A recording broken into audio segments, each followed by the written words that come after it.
എല്ലാവർക്കും ഉപാസന മീഡിയയിലേക്ക് ഹാർദവമായ സ്വാഗതം. നമ്മൾ കഴിഞ്ഞ എപ്പിസോഡിൽ രാശി എടുക്കാൻ പഠിക്കുന്നത്, രാശി എങ്ങനെയാണ് എടുക്കുന്നതെന്നുള്ള 1-2 എപ്പിസോഡ് ഞാൻ ചെയ്തിരുന്നു. അതുമായിട്ട് അതിൻ്റെ അനുബന്ധമായിട്ട് ഉള്ള ഒരു എപ്പിസോഡാണിത്. ഞാൻ കഴിഞ്ഞ എപ്പിസോഡുകളിൽ പറഞ്ഞിട്ടുണ്ടായിരുന്നു, നമ്മളിവിടെ വലിയ കവടികളൊക്കെ നമ്മളിവിടെ നിരത്തി വെച്ചിട്ടുണ്ട്.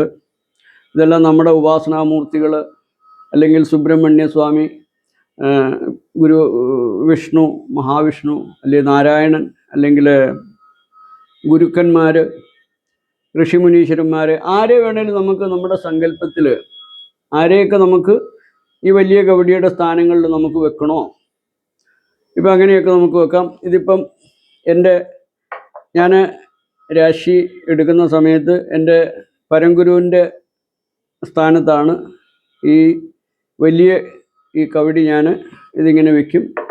അത് പരംഗുരുവായിട്ട് എൻ്റെ സങ്കല്പമാണ്. അപ്പം നിങ്ങൾക്ക് ഏത് വേണം, നിങ്ങളുടെ ഉപാസനാമൂർത്തികളോ നിങ്ങളുടെ ഇഷ്ടദേവതമാരോ. പക്ഷെ സുബ്രഹ്മണ്യൻ തീർച്ചയായിട്ടും ഉണ്ടായിരിക്കണം. സുബ്രഹ്മണ്യൻ ഉണ്ടായിരിക്കണം. ബൃഹസ്പതിയെ വയ്ക്കാൻ പറ്റുന്നതിൽ ഏറ്റവും നല്ലത് വിഷ്ണു, കൃഷ്ണനെ ഒക്കെ വയ്ക്കാം, ഗണപതിയെ വയ്ക്കാം. നമുക്ക് പ്രീതിപ്പെട്ട് വന്ന് നമുക്ക് ഫലം തരേണ്ട ദേവതമാരെ എല്ലാം നമുക്ക് വയ്ക്കാം.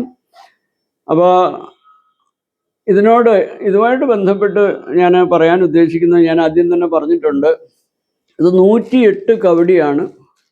108 കവടി നമ്മൾ എണ്ണി തിട്ടപ്പെടുത്തി ഇരിക്കണം. തീർച്ചയായിട്ടും നമ്മൾ പ്രശ്നം വയ്ക്കുമ്പോൾ, രാശി എടുക്കുമ്പോൾ ഇത് 108 കവടി തന്നെ ഉണ്ടായിരിക്കണം. അപ്പോൾ ഇത് 12 കവടി വീതം നമ്മൾ മാറ്റി വെച്ചാൽ 9 ഭാഗങ്ങളുണ്ടായിരിക്കും. 12ൻ്റെ 9 കൂട്ടം ഉണ്ടായിരിക്കണം. അപ്പോഴാണല്ലോ അത് 108 കവടി ആവുന്നത്. അപ്പോൾ കവടി 108 കവടി എടുത്തു കഴിഞ്ഞാൽ, ഞാനിപ്പോൾ ഇവിടെ കാണിക്കാൻ ഉദ്ദേശിക്കുന്നത്, ഞാനിപ്പം ഉദാഹരണത്തിന് ഇപ്പോഴത്തെ ഒരു ഗ്രഹനിലയാണ് ഈ കാണുന്നത്. ഈ സമയത്തുള്ള ഗ്രഹനിലയാണ്. ഈ ഗ്രഹനിലയിൽ നോക്കിയാൽ നമ്മൾ തീർച്ചയായിട്ടും ഗ്രഹനില എടുത്തു കഴിഞ്ഞാൽ ഇപ്പം ധനു ലഗ്നത്തിലാണ് ഉദിച്ചു നിൽക്കുന്നത്. സൂര്യൻ ഇത്ര ഡിഗ്രി വന്നു കഴിഞ്ഞു. അപ്പം ആ ധനു ലഗ്നത്തിനെ ആസ്പദമാക്കി അത്രയും ഡിഗ്രിയിലാണ് ഇപ്പം സൂര്യൻ്റെ രശ്മി, അല്ലെങ്കിൽ ഭൂമി കറങ്ങി ഈ ഭാഗത്ത് വന്നപ്പോൾ സൂര്യൻ്റെ രശ്മി ഇവിടെയാണ് പതിക്കുന്നത്. സൂര്യൻ്റെ ഉദയം ഇവിടെയാണ് പതിച്ചിരിക്കുന്നത്. അതുകൊണ്ടാണ് നമ്മൾ ഉദയലഗ്നം ധനു ലഗ്നമാണ് ഇപ്പോൾ. ഇപ്പോൾ ഉദയലഗ്നം ധനുവുമായിട്ട് വന്നിട്ട് മകരം 2ാം രാശി, അവിടെ ഗ്രഹങ്ങളില്ല. രാഹു 3ാം രാശി കുംഭത്തിൽ, 4ാം രാശിയാകുന്ന മീനത്തിൽ ചന്ദ്രനും ശനിയും, 5ാം രാശിയാവുന്ന മേടത്തിൽ ആരുമില്ല, ഒരു ഗ്രഹങ്ങളില്ല. 6ാം രാശിയാകുന്ന ഇടവത്തിൽ ഗ്രഹങ്ങളൊന്നുമില്ല. 7ാം രാശിയാകുന്ന മിഥുനത്തിൽ ബൃഹസ്പതി, വ്യാഴവും ശുക്രനുമുണ്ട്. 8ാം രാശിയാകുന്ന കർക്കിടകം രാശിയിൽ ആദിത്യനും ബുധനുമുണ്ട്. ആദിത്യൻ അറിയാമല്ലോ, ഏത് മാസത്തിൽ അല്ലെ ഏത് രാശിയിൽ സൂര്യൻ നിൽക്കുന്നു അതാണ് മാസം, നിലവിലെ മാസം. അപ്പം ഇപ്പം സൂര്യൻ കർക്കിടക രാശിയിൽ നിൽക്കുന്നുണ്ട്, കർക്കിടക മാസമാണ്. പിന്നെ 9ാം ഭാവം എന്ന് പറയുമ്പോൾ ചിങ്ങം രാശിയായിട്ടാണ് വന്നിരിക്കുന്നത്, അവിടെ കേതുവാണ്. 10ാം രാശിയായിട്ട് വന്നിരിക്കുന്നത് കന്നി രാശിയാണ്, അവിടെ ചൊവ്വയാണ്. 11ാം രാശിയായിട്ട് വന്നിരിക്കുന്നത് തുലാം രാശിയാണ്, അത് ശുക്രൻ്റെ സ്വന്തം ക്ഷേത്രമാണ്, അവിടെ ഗ്രഹങ്ങളില്ല. പിന്നെ 12ാം രാശിയായിട്ട് വന്നിരിക്കുന്നത് വൃശ്ചികം രാശിയാണ്, അവിടെയാണ് ഗുളികൻ്റെ സ്ഥിതി. അപ്പോൾ ഇതാണ് നമ്മുടെ ഞാൻ സംസാരിക്കുന്ന സമയത്തുള്ള ഗ്രഹനില. അപ്പം നമ്മൾ തീർച്ചയായിട്ടും ഒരു രാശി എടുക്കാൻ നമ്മൾ പഠിച്ചു കഴിഞ്ഞാൽ, ഒരു രാശി എടുക്കുമ്പോൾ നമ്മൾ ആദ്യം ഒരു പഞ്ചാംഗം നോക്കിയിട്ടോ, അല്ലെങ്കിൽ പഞ്ചാംഗത്തിൻ്റെ നല്ല സോഫ്റ്റ്വെയർ വാങ്ങിയിട്ട് ആ ഗ്രഹനില എടുത്ത് നമുക്ക് ലെറ്റർ ഹെഡോ അല്ലെങ്കിൽ പേപ്പറിലോട്ടോ നമ്മൾ കോളംസ് വരച്ചിട്ട് നമ്മളത് എഴുതി, അതിൽ ലഗ്നം, ഉദയലഗ്നം എവിടെയാണെന്നുള്ളതിന് ലാ അല്ലെങ്കിൽ ലാ ലഗ്നം അങ്ങനെ എഴുതാം. ഉദയലഗ്നം എന്ന് എഴുതാം, അല്ലെങ്കിൽ ഉദയം മാത്രം എഴുതാം. അത് മനസ്സിലാക്കണം, നമ്മൾ തന്നെ അറിഞ്ഞാൽ മതി. ഉദയം എന്നുള്ളത് അത് ലഗ്നമാണ്. അപ്പം അതിനുശേഷം നമ്മൾ ചാർട്ട് തയ്യാറാക്കി കഴിഞ്ഞാൽ അതിന് ശേഷം നമ്മൾ നിങ്ങളെ ആചാര്യം പഠിപ്പിച്ചിട്ടുള്ള ആ രീതി സ്മരണയും പ്രാർത്ഥനയും ധ്യാന ശ്ലോകങ്ങളും ഒക്കെ നമ്മൾ ഇതിനകത്ത് പറഞ്ഞിരിക്കണം. എന്നുവെച്ചാൽ ഞാൻ കഴിഞ്ഞ എപ്പിസോഡിൽ ഞാൻ പറഞ്ഞിരുന്നു, ഈ ആദ്യത്തെ 2-3 ശ്ലോകങ്ങൾ നമ്മളത് പ്രശ്നമാർഗത്തിലുള്ള ശ്ലോകങ്ങളാണ്. നമ്മൾ ഒട്ടുമിക്ക ഇന്ന് കേരളത്തിലെ ഒട്ടുമിക്ക ആചാര്യന്മാരും അല്ലെങ്കിൽ ദേവജ്ഞന്മാർ അല്ലെ ജ്യോത്സ്യർ അവർ പ്രശ്നമാർഗമാണെന്നുണ്ടെങ്കിൽ ആ ശ്ലോകം തന്നെയായിരിക്കും അവർ ജപിക്കുക, പറയുക, ചൊല്ലുക. അപ്പോൾ അതിന് ശേഷം നമ്മൾ ഈ പറഞ്ഞ മാതിരി നമ്മുടെ പൂജ, അതായത് രാശിപൂജ എന്നൊക്കെ പറയുന്നുണ്ട്, അത് പഠിച്ചു കഴിയുമ്പോഴാണ് നമ്മൾ രാശിപൂജ ചെയ്യാൻ എങ്ങനെയാണ് പഠിക്കേണ്ടതെന്നൊക്കെ നമ്മളെ ആചാര്യം പഠിപ്പിക്കും. അതനുസരിച്ചിട്ടെല്ലാം കഴിഞ്ഞ് രാശിപൂജ എല്ലാം കഴിഞ്ഞ് ഗ്രഹനിലയെല്ലാം നമ്മൾ എടുത്ത് തയ്യാറാക്കി വെച്ചതിന് ശേഷം നമ്മൾ രാശി എടുക്കുകയാണ്. രാശി എടുക്കുന്ന സമയത്ത് ഞാൻ പറഞ്ഞിട്ടുണ്ട് 108 നമഃശിവായ ഇതിൽ ജപിക്കണം. ഈ കവടി 2 കൈയും കൊണ്ട് അല്ലെങ്കിൽ 1 കൈയും കൊണ്ട് ആ കവടിയിൽ നമ്മുടെ കയ്യിൽ സ്പർശിച്ച്, അല്ലെങ്കിൽ ആ കവടി നമ്മൾ കൈ കൊണ്ട് പൊത്തിപ്പിടിച്ച് ഞാൻ എങ്ങനെയാണ് 108 നമഃശിവായ എങ്ങനെയാണ് ജപിക്കുന്നതെന്നുള്ള രീതി ഞാൻ കാണിച്ചു തന്നിരുന്നു. അപ്പം അതും പ്രകാരം നമ്മൾ നമഃശിവായ ജപിച്ച്, പിന്നെ നവഗ്രഹ ധ്യാന ശ്ലോകങ്ങളുണ്ട്, ഇതെല്ലാം ജപിക്കണം. ഇതെല്ലാം ജപിച്ചതിന് ശേഷം പിന്നെ നമുക്ക് ഇഷ്ടദൈവങ്ങളെ ജ്യോതിഷപരമായിട്ടുള്ള സുബ്രഹ്മണ്യൻ്റെ ധ്യാന ശ്ലോകങ്ങൾ തീർച്ചയായിട്ടും നമ്മൾ സുബ്രഹ്മണ്യനെ ഉപാസിക്കുക തന്നെ വേണം. സുബ്രഹ്മണ്യനെ നന്നായിട്ട് പൂജിച്ച് പ്രാർത്ഥിച്ച് പ്രീതിപ്പെടുത്തണം. സുബ്രഹ്മണ്യനെ പ്രീതിപ്പെടുത്തി കഴിയുമ്പോഴാണ് നമുക്ക് ഈ പ്രവചിക്കാനുള്ള ഒരു കഴിവ് ഭഗവാനായിട്ട് നമുക്ക് തരും. അത് നമ്മൾ എത്ര പുസ്തകം വായിച്ചാലും, എത്ര പ്രമാണം വായിച്ചാലും, എത്ര ശ്ലോകങ്ങൾ, ധ്യാന ശ്ലോകങ്ങൾ, മന്ത്രശ്ലോകങ്ങൾ, ഇതെല്ലാം എത്ര വായിച്ചാലും ഭഗവാന്റെ ഒരു അനുഗ്രഹം, അതായത് സുബ്രഹ്മണ്യ സ്വാമിയുടെ ഒരു അനുഗ്രഹം, അതോടൊപ്പം തന്നെ ഗുരുക്കൾ, നമ്മളെ ഈ ശാസ്ത്രം പഠിപ്പിച്ച ഗുരുവിൻ്റെ അനുഗ്രഹം ഉണ്ടാകണം, നമ്മളെ ഹരിശ്രീ പഠിപ്പിച്ച ഗുരുവിൻ്റെ അനുഗ്രഹം നമുക്കുണ്ടാകണം. ഇതെല്ലാം കൂടെ ഒത്തുവരുമ്പോഴാണ് നമുക്ക് പ്രവചിക്കാൻ, അല്ലെങ്കിൽ നമ്മളൊരു പറയുന്ന കാര്യങ്ങൾ സത്യമായിട്ട് വരാൻ അതിന് അവസരം ഒരുങ്ങുകയുള്ളൂ. അപ്പോൾ നമ്മൾ തീർച്ചയായിട്ടും നമ്മൾ എല്ലാവരെയും നമ്മുടെ ഗുരുക്കന്മാരായും മരിച്ചുപോയ മരിച്ചുപോയവരാണെങ്കിൽ മാതാപിതാക്കളെ സ്മരിക്കണം, നമ്മുടെ ഭരദേവതയെ സ്മരിക്കണം, ജ്യോതിഷത്തിൻ്റെ അടിസ്ഥാന ദേവതയാവുന്ന സുബ്രഹ്മണ്യനെ സ്മരിക്കണം. അതോടൊപ്പം തന്നെ ഇഷ്ടദൈവങ്ങളെല്ലാം സ്മരിച്ചിട്ടാണ് നമ്മൾ ഈ രാശി എടുക്കുന്നത്. അപ്പോൾ നമ്മൾ രാശി എടുക്കുക എന്ന് പറഞ്ഞു കഴിഞ്ഞാൽ നമ്മൾ തീർച്ചയായിട്ടും ഈ രാശിയിൽ കബഡിയിൽ നമ്മൾ ജലം, ഓരോരുത്തർ ഓരോ രീതിയാണ്. ചിലർ പുഷ്പങ്ങളൊക്കെ സമർപ്പിച്ചിട്ടാണ് പ്രാർത്ഥനയൊക്കെ ചെയ്യുന്നത്. അപ്പോൾ അതുപോലെ തന്നെ നമ്മൾ പുഷ്പങ്ങളൊക്കെ സമർപ്പിച്ച് ജലം കൊടുത്ത്, എന്ന് വെച്ചാൽ ഈ കബഡി നന്നായിട്ട് ഇങ്ങനെ നമ്മുടെ കൈക്കകത്ത് ഒതുങ്ങി നിൽക്കാൻ വേണ്ടിയാണ്. വെള്ളമുണ്ട്, ജലം നമ്മൾ തളിച്ചിട്ടുണ്ടെങ്കിൽ ഇങ്ങനെ പോവില്ല, മാറിപ്പോവില്ല. അപ്പോൾ ഈ ജലം വെള്ളത്തിൻ്റെ സ്പർശമുള്ളതുകൊണ്ട് അത് നമ്മുടെ കയ്യിൽ തന്നെ ഒതുങ്ങി ഇങ്ങനെ നിൽക്കും. അതിനുശേഷം നമ്മൾ സ്മരിച്ച് എല്ലാ രീതിയിലുള്ള സ്മരണയും ധ്യാന ശ്ലോകങ്ങളും പ്രാർത്ഥനയും എല്ലാം പറഞ്ഞിട്ട് നമ്മുടെ ഗുരുക്കനെയും എല്ലാവരെയും പ്രാർത്ഥിച്ചിട്ട് നമ്മൾ കേണപേക്ഷിക്കുകയാണ്. എന്നോട് പൃഷ്ടാവ് അല്ലെങ്കിൽ ഒരു വ്യക്തി എന്നോട് ചോദിച്ച്, അല്ലെ എന്തിനാണോ അവരറിയാൻ വന്നത്, ആ അറിയാൻ വന്ന ആളിൻ്റെ ഫലം എൻ്റെ നാവിൽ കൂടിയും എൻ്റെ ബുദ്ധിയിൽ കൂടിയും ഭഗവാന്, അല്ലെ എൻ്റെ ഉപാസനാമൂർത്തികൾ, അല്ലെ എൻ്റെ ഗുരുക്കന്മാർ, അല്ലെ എൻ്റെ മാതാപിതാക്കൾ, എൻ്റെ ഇഷ്ടദേവതമാർ, എൻ്റെ ഭരദേവതമാർ, ഇവരുടെ എല്ലാം സഹായത്തോടു കൂടി, അനുഗ്രഹത്തോടു കൂടി എനിക്കിത് പറഞ്ഞു തരണേ എന്നാണ് ഞങ്ങളൊക്കെ ഭഗവാനോട് പ്രാർത്ഥിക്കുന്നത്. അപ്പം നമുക്കെന്ന് വെച്ചാൽ നമുക്കൊന്നും അറിയില്ല. ഒരു കബഡി അങ്ങോട്ടോ ഇങ്ങോട്ടോ മാറിയാൽ ഫലം മാറി. പറഞ്ഞു മനസ്സിലാവും? ഒരു രാശി അങ്ങോട്ടോ ഇങ്ങോട്ടോ മാറിയാൽ ഫലം മാറി. അപ്പം നമ്മളിതൊന്നും നമുക്കറിയില്ല. പക്ഷേ എന്താണ് നമ്മൾ പഠിച്ചത്, നമ്മൾ ഇവിടെ ഉപയോഗിക്കുന്നുള്ളതേ ഉള്ളൂ. ഉപയോഗിക്കുന്ന സമയത്ത് നമുക്ക് ഇതിൻ്റെ അനുഗ്രഹവും കാര്യങ്ങളും എല്ലാം തരുന്ന നമ്മുടെ ഉപാസനാമൂർത്തിയും നമ്മൾ പ്രാർത്ഥിക്കുന്ന ദേവതമാരുടെ ഒരു അനുഗ്രഹമാണ് നമുക്ക് ഇവിടെ തരുന്നത്. അപ്പം ഞാൻ പറഞ്ഞുകൊണ്ട് വരുന്നത്, നമ്മളിങ്ങനെ പ്രാർത്ഥിച്ച് പലരും ചോദിക്കും, ചിലപ്പോൾ കളിയാക്കിയൊക്കെ ചോദിക്കുന്നതായിരിക്കും, ഈ ജ്യോത്സ്യരുടെ അല്ലെങ്കിൽ ഈ എടുക്കുന്ന ആളിൻ്റെ കയ്യെ എപ്പോഴും ഒരു പിടി വാരിയാൽ എപ്പോഴും ഒരുപോലല്ലേ വരികയുള്ളൂ എന്നൊക്കെ ചോദിക്കുന്നവരുണ്ട്. അതിലൊന്നും അർത്ഥമില്ല.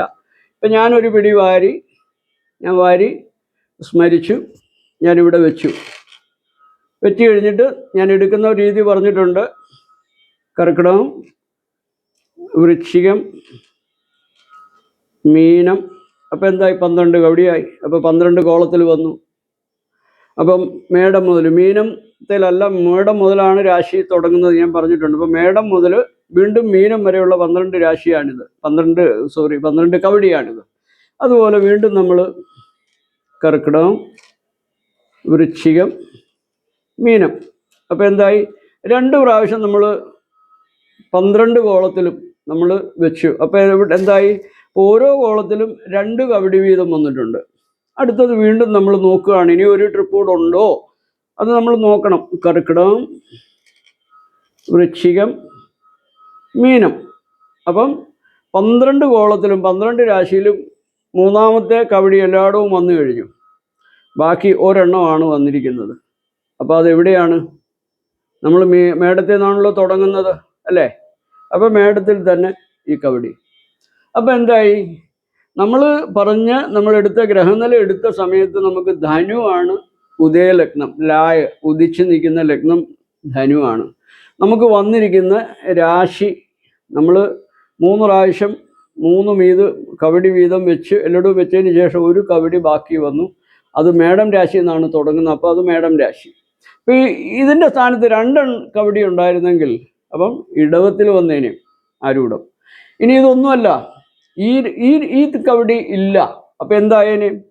ഇത് മീനം രാശിയിൽ നിന്നു. നമ്മൾ 3 പ്രാവശ്യം വെച്ച് കഴിഞ്ഞ് വേറെ കവടിയില്ല, മേടത്തിലോട്ട് തുടങ്ങാൻ നമുക്ക് കവടിയില്ല. അപ്പം എന്തായി? മീനം രാശി കൊണ്ട് തീർന്നു. അപ്പം മീനം രാശി ആരൂഢമായിട്ട് വന്നു. അപ്പോൾ ഞാൻ പറഞ്ഞു മിഥുനം രാശിയിലാണിപ്പം വ്യാഴവും, അതായത് ബൃഹസ്പതിയും ശുക്രനും സഞ്ചരിക്കുന്നത്.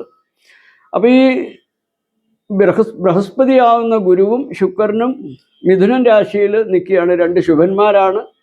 അപ്പോൾ എന്താണ് നമുക്ക് വന്നിരിക്കുന്നത്? മേടം രാശിയാണ്.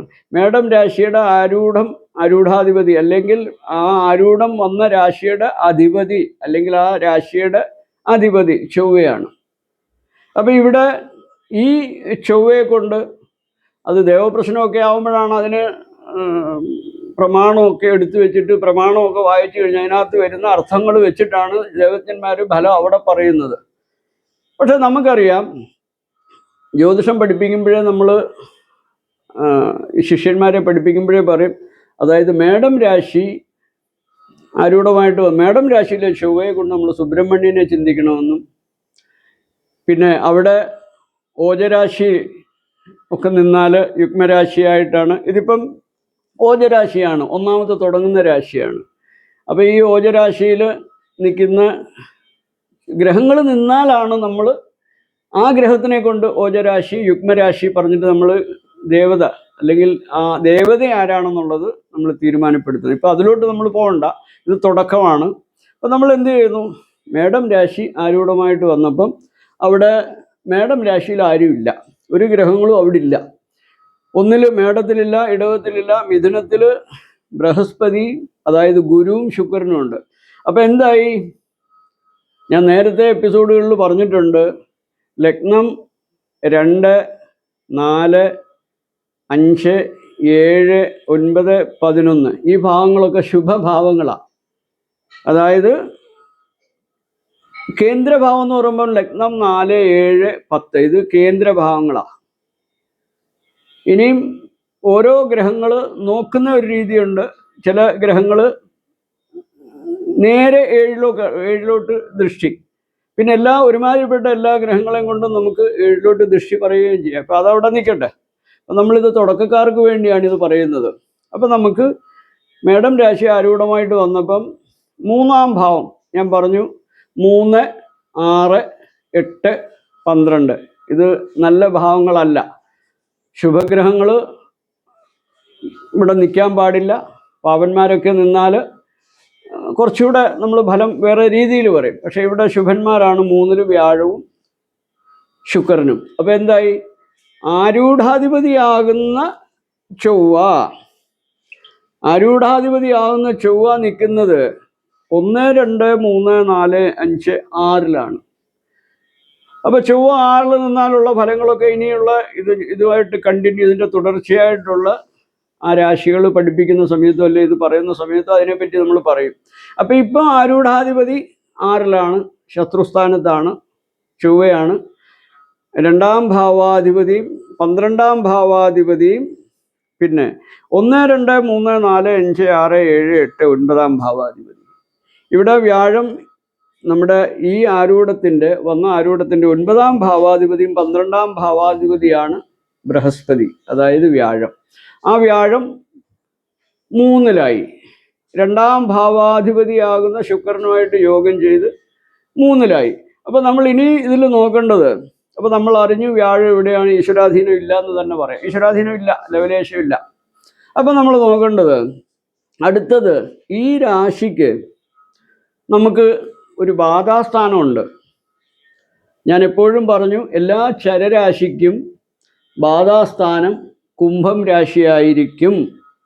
അത് ഒരു പ്രമാണം, അതൊരു രീതിയാണ് ജ്യോതിഷത്തിലെ. അടുത്തത് എല്ലാ ചരരാശികൾക്കും കുംഭം മഹാബാധാസ്ഥാനമാണെന്ന് പറയുന്നു. പിന്നെ വൃശ്ചികം, ധനു, ചിങ്ങം, കന്നി രാശികൾക്ക് വൃശ്ചികം തന്നെയാണ് ബാധാസ്ഥാനം. കുംഭത്തിന് കർക്കിടകം രാശിയാണ് ബാധാസ്ഥാനം. മീനത്തിന് ധനുവാണ്. ഇടവത്തിനും മിഥുനത്തിനും ബാധാസ്ഥാനം പറയുന്നില്ല. അപ്പോൾ നമ്മളിവിടെ എന്ത് ചെയ്യണം? നമുക്ക് ചില പ്രത്യേക രാശികൾക്ക് ബാധാസ്ഥാനം പറയുന്നുണ്ട്, പക്ഷെ അതിലൊന്നും നമ്മുടെ ഈ മേടം വരുന്നില്ല. അപ്പം എന്താണ് നമുക്കിവിടെ മേടത്തിനെ കൊണ്ട് ചിന്തിക്കേണ്ടത്? എന്താണ്?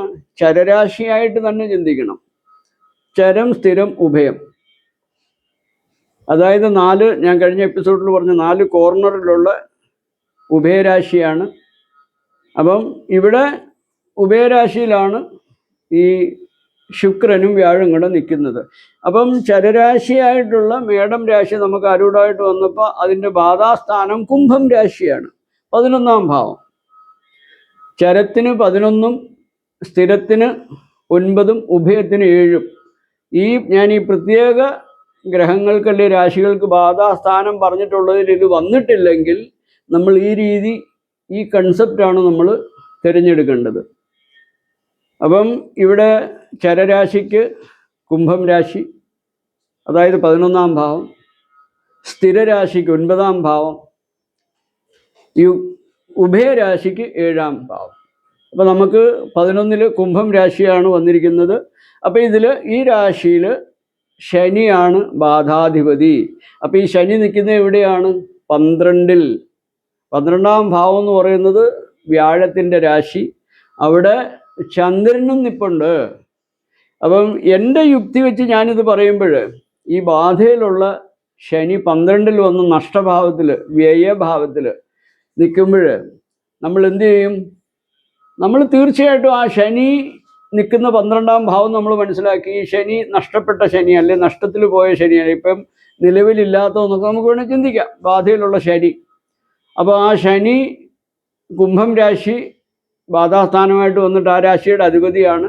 അപ്പോൾ ഈ കുംഭം രാശിക്ക്, ഈ ശനിക്ക് വേറെ ഏതെങ്കിലും ഗ്രഹങ്ങൾ ബന്ധം വന്നാൽ നമ്മൾ ആ ഗ്രഹങ്ങളുടെ കൂടെ കൂട്ടിച്ചേർത്തുകൊണ്ട് നമ്മളൊരു ദേവത നിശ്ചയിക്കും. അത് ഞാൻ നിശ്ചയിക്കുന്നതല്ല, ഈ ശാസ്ത്രത്തിൻ്റെ, അതായത് ഇതിൻ്റെ അടിസ്ഥാന ഗ്രന്ഥങ്ങളുണ്ട്, പുസ്തകങ്ങളുണ്ട്. അതിൽ ജ്യോതിഷപരമായിട്ടുള്ള നിബന്ധന അനുസരിച്ചിട്ടാണ് നമ്മൾ പറയുന്നത്. അപ്പോൾ ആ സമയത്ത് ദേവതമാരെ കൂട്ടിച്ചേർത്ത് പറയും. അവിടെ ആയിട്ടില്ല, ആ ലെവലിലൊന്നും നമ്മളായിട്ടില്ല. ഞാനിത് പറഞ്ഞുകൊണ്ട് വരുന്നത്, അപ്പോൾ ഇവിടെ ബാധാസ്ഥാനം കുംഭം രാശി. അപ്പം ശനിയാണ് ഈ രാശിയുടെ ബാധാസ്ഥാനം. ദൈവാധീനം വന്നില്ല. ഇതിപ്പം 4-ലോ 5-ലോ 7-ലോ 9-ലോ 11-ലോ ഒക്കെ ആയിരുന്നേ നമുക്ക് പറയാമായിരുന്നു. വന്നിട്ടുണ്ട്, അതിൻ്റെ ഫലവും പറയാമായിരുന്നു. അപ്പോൾ എന്താണ് ഇപ്പം ഇവിടെ വന്നിട്ട് നമുക്ക് ഇതിൽ ഈശ്വരാധീനം കണ്ടില്ല. ബാധാസ്ഥാനം ശനിയാണ്. ഈ ശനിയുടെ കൂടെ 12-ാം ഭാവം, വ്യയം, നഷ്ടഭാവം, ആ ഭാവത്തിൽ നിൽക്കുമ്പോൾ ഇപ്പം നമ്മൾ ദേവപ്രശ്നമായിട്ട് പറയുമ്പോൾ 12-ാം ഭാവം കൊണ്ട് നമ്മൾ തന്ത്രിയെയാണ് പറയുക. പക്ഷേ ഇവിടെ ദേവപ്രശ്നമല്ല, ഇവിടെ നമ്മളൊരു സാധാരണ പ്രശ്നമാണ്. അതുകൊണ്ട് നമ്മൾ അതിലോട്ടൊന്നും കടക്കാൻ പാടില്ല. അപ്പം നമ്മളിവിടെ നിൽക്കുന്നു, ബാധയിലുള്ള ശനിയുടെ കൂടെ ചന്ദ്രൻ നിൽക്കുമ്പം ചന്ദ്രൻ മാതൃകാരകനും സൂര്യൻ പിതാവിൻ്റെ കാരകനുമാണ്. അപ്പം ഇവിടെ ചന്ദ്രൻ കൂട്ടു നിൽക്കുകയാണ് ഈ ശനിക്ക്. അപ്പം മാതൃ വഴിയുള്ള ഈ ശനിയാണ് ബാധയിൽ. ഇതാണ് അതിൻ്റെ രീതി. ഇപ്പം ഇവിടെ സൂര്യനാണ് നിന്നിരുന്നെങ്കിൽ പിതാവിൻ്റെ ഭാവം കൊണ്ട് ചിന്തിക്കണം.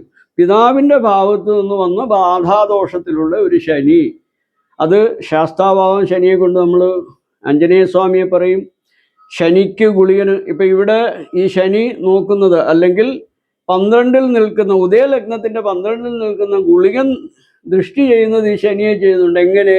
5-ാം ഭാവം കൊണ്ട്. 5-ാം ഭാവം എന്താണ്? ത്രികോണ രാശി. അപ്പം ഈ ത്രികോണ രാശിയിൽ ബന്ധമുള്ള ഗുളികൻ ഈ ശനിയെ ദൃഷ്ടി ചെയ്യുന്നത് കൊണ്ട് ഈ ശനി കരിങ്കുട്ടി അഥവാ പറക്കുട്ടി അങ്ങനെയുള്ള ദേവതയായിട്ട് നമ്മൾ കണക്കാക്കും. ഇനിയും ഈ ശനിക്ക് രാഹുബന്ധമാണ് വരുന്നതെങ്കിൽ നമ്മൾ എന്ത് ചെയ്യും? ഈ ശനിയും രാഹുവും കൂടെ ചേരുമ്പോൾ ഇത് വിഷ്ണുമായ ചാത്തസ്വാമി ഒക്കെ ആയിട്ട് നമ്മൾ പറയും. എന്നാൽ ഇവിടെ ഈ ബാധാസ്ഥാനത്ത് നിൽപ്പുണ്ട് രാഹു. 5-ാം ഭാവം ത്രികോണ രാശിയിൽ ബന്ധം വന്നിരിക്കുന്ന ഗുളികൻ.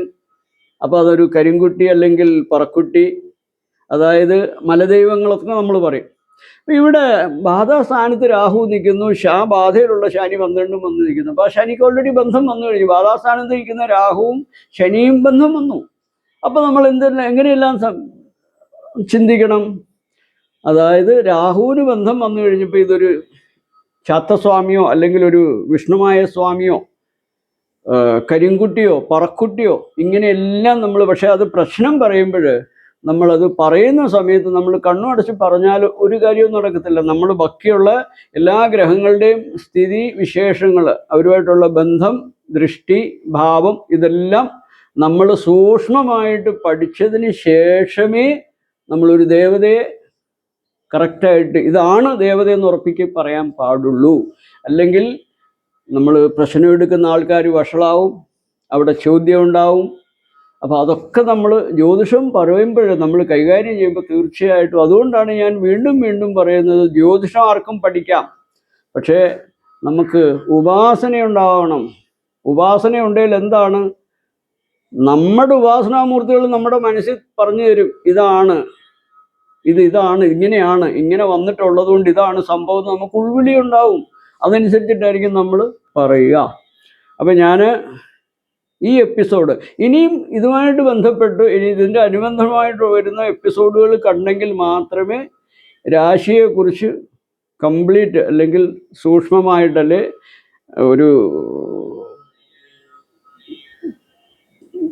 മുഴുവൻ കാര്യങ്ങൾ ഈ രാശിയെപ്പറ്റി നമ്മൾ അതിൻ്റെ തുടർച്ചയായിട്ട് എല്ലാം നമുക്ക് പഠിക്കാൻ പറ്റുള്ളൂ. അതുകൊണ്ട് ഞാൻ ഇന്ന് ഈ എപ്പിസോഡിൽ ഞാൻ ഇത്രയാണ് ഇവിടെ സൂചിപ്പിക്കുന്നത്. അടുത്ത എപ്പിസോഡിൽ ഞാൻ ഇതിൻ്റെ ബാക്കിയുള്ള കാര്യങ്ങൾ പറയും. അല്ലെങ്കിൽ അടുത്ത എപ്പിസോഡിൽ വേറൊരു രാശി എടുത്തിട്ട് വേറെ വിഷയം ഇതുമായിട്ട് ബന്ധപ്പെട്ട് തന്നെയുള്ള അടുത്ത വിഷയങ്ങൾ ഞാൻ പറയുന്നതായിരിക്കും. അപ്പോൾ എല്ലാവരും സബ്സ്ക്രൈബ് ചെയ്യിക്കുക, നിങ്ങളുടെ സുഹൃത്ത് വലയത്തിലേക്ക് അയച്ചു കൊടുത്ത് എല്ലാവരും ഇതറിയട്ടെ. എല്ലാവരും കഴിവുള്ളവരൊക്കെ ഇത് പഠിക്കട്ടെ. അതുപോലെ ലൈക്ക് ചെയ്യുക, ഷെയർ ചെയ്യുക, സബ്സ്ക്രൈബ് ചെയ്യുക. ഈ ഉപാസന റിസർച്ച് ഈ ചാനലിനെ എല്ലാവരും നിങ്ങളുടേതായിട്ട് സ്വീകരിച്ചിട്ട് നിങ്ങളിത് മുമ്പോട്ട് കൊണ്ടുപോകാനുള്ള ഒരു പ്രചോദനം തരിക. അപ്പോൾ എന്തായി, എനിക്കൊരു ഉന്മേഷം ഉണ്ടാവും. നിങ്ങളോട് കൂടുതൽ എൻ്റെ അറിവ് നിങ്ങളിലേക്ക് പകർന്നു തരണമെന്നുള്ള ഒരു ഉന്മേഷം അല്ലെങ്കിൽ ഒരു വീണ്ടും വിചാരം എനിക്ക് വരും. ഞാൻ അതനുസരിച്ചിട്ട് നിങ്ങളെ ഏവരെയും പറഞ്ഞു മനസ്സിലാക്കി തരുന്നതായിരിക്കും. അപ്പോൾ അതുകൊണ്ട് എല്ലാവർക്കും മനസ്സിലായി കാണുമെന്ന് വിശ്വസിക്കുന്നു. ഇത്രയും പറഞ്ഞ കാര്യങ്ങൾ. ഹരി ഓം ഹരി ഓം ഹരി ഓം.